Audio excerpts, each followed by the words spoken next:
Hello guys, so we will continue our discussion on previous year questions, and in this video we will be talking about Max Weber.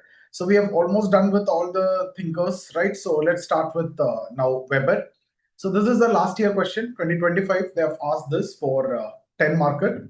The question is, how does Weber's Verstehen address the objectivity-subjectivity debate in sociology? So it's the question number 5D, 10 marker, and 2025. So see, we need to discuss the demand of the examiner here, and then I'll give you the model answer also quickly. So the idea is to decode the question, okay? So here the directive, if you see, that's clearly how. Okay, so how Weber's Verstehen address objectivity-subjectivity debate. So you need to discuss this objectivity-subjectivity debate. For that, you need to briefly mention about positivist, non-positivist discussion. You also need to tell how Weber bridged the gap between positivist and non-positivist. You also have to address what is subject matter for Weber, and is it similar to the positivist or is it similar to non-positivist? And the method of inquiry for Weber, is it similar to positivist or non-positivist? So basically, when it comes to subject matter, Weber deviated from positivist, and he in fact opened the way for non-positivism. That is why he is considered to have bridged the gap between the two. For Weber, internal aspect, the meanings, motives, emotion, which can be subjective. So the what is to be studied? It is actually subjective aspect. Okay, but how you are going to conduct the study? So the subject matter of sociology is the internal aspect, which is subjective in nature, and how you're going to study it has to be objectively. So that is where he is having something common with positivist.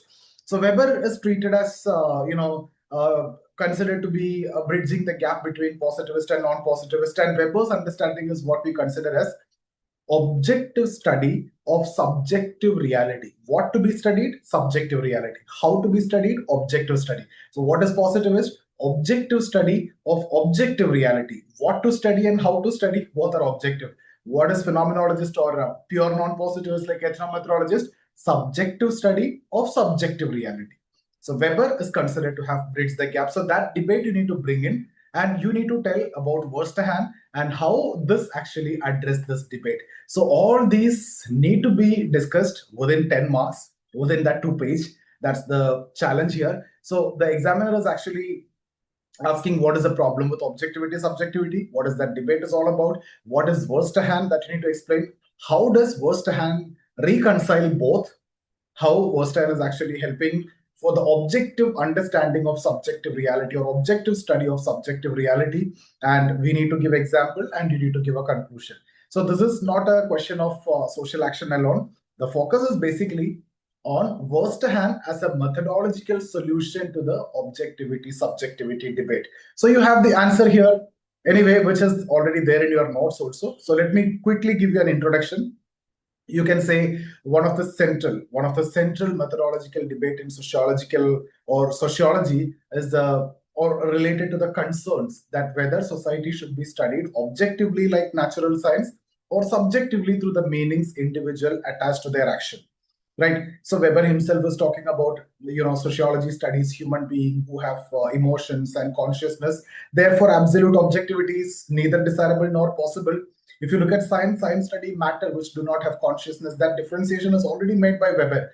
So Max Weber attempted to bridge that gap, okay, through the concept of Verstehen. So you're directly introducing Verstehen in the introduction itself, which means interpretive understanding of social action. And he argued that sociology must understand, subjective meanings and study the meanings attached by the actor to the action, but at the same time maintain the scientific rigor and objectivity. So his approach is considered to be like bridge the gap between positivist and non-positivist, and his approach is understood as objective study of subjective reality or objective understanding of subjective reality. On one side, he stressed on ensuring objectivity for that use of Verstehen, proper training of investigator and everything. But at the same time, he stressed on the subject matter to be internal, like meanings, motives, emotions, etc.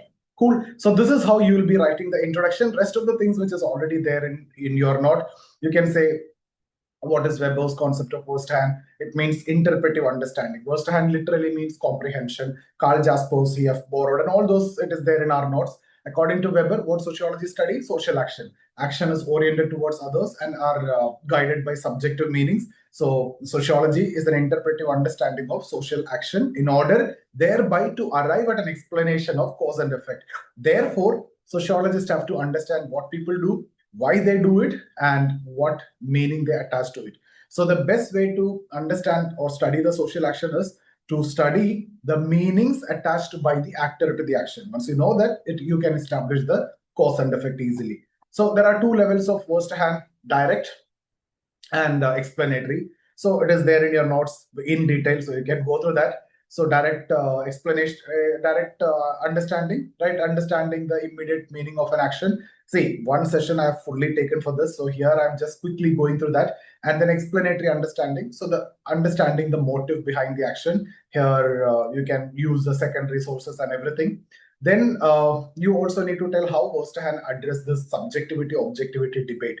So here subjective meanings become legitimate data. So you talk about positivist, you talk about non-positivist. Like positivist ignore the internal aspect like meanings and focused on external realities, observable facts. Durkheim was talking about social facts to be treated as things.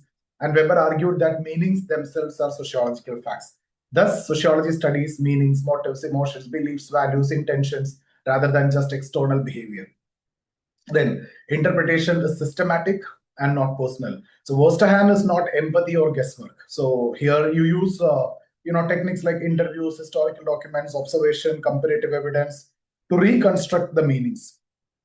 And the subjective meanings are studied scientifically. Intersubjective verification, objectivity through intersubjective validation, and then the causal adequacy, cause and